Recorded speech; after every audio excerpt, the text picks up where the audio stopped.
പണി കഴിഞ്ഞു. Structure work കഴിഞ്ഞതിന് ശേഷം അധികം ആൾക്കാരും കൺഫ്യൂഷൻ ചോദിച്ച് വിളിക്കുന്ന ഒരു കാര്യമാണ്. വീട് ഫുള്ള് കോൺക്രീറ്റ് ചെയ്തു, അല്ലെങ്കിൽ വാർത്ത് കഴിഞ്ഞു, മൊത്തം പണിയും കഴിഞ്ഞു, പ്ലാസ്റ്ററിങ് കഴിഞ്ഞിട്ടില്ല കേട്ടോ, അതിന് മുന്നേ.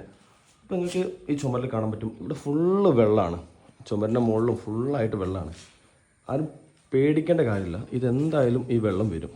കാരണം എന്താണെന്ന് വെച്ച് കഴിഞ്ഞാൽ ഇവിടെ പ്ലാസ്റ്ററിങ് കഴിയാത്തത് കൊണ്ട് നമ്മൾ വാട്ടർ കട്ടിങ് ഇട്ടിട്ടില്ല. അപ്പം ഇവിടെയൊക്കെ നിങ്ങൾക്ക് ശ്രദ്ധിച്ചാൽ കാണാൻ പറ്റും, ഫുള്ള് വെള്ളമാണ്. അതിനൊരു എക്സാമ്പിൾ പറയുകയാണെങ്കിൽ, മഴ പെയ്യുന്ന സമയത്ത് ഈ ഒരു ഏരിയ കണ്ടില്ലേ, സ്ലാബിൻ്റെ ഇവിടെ നമുക്കൊരു വാട്ടർ കട്ടിങ് ഇടാനുണ്ട്.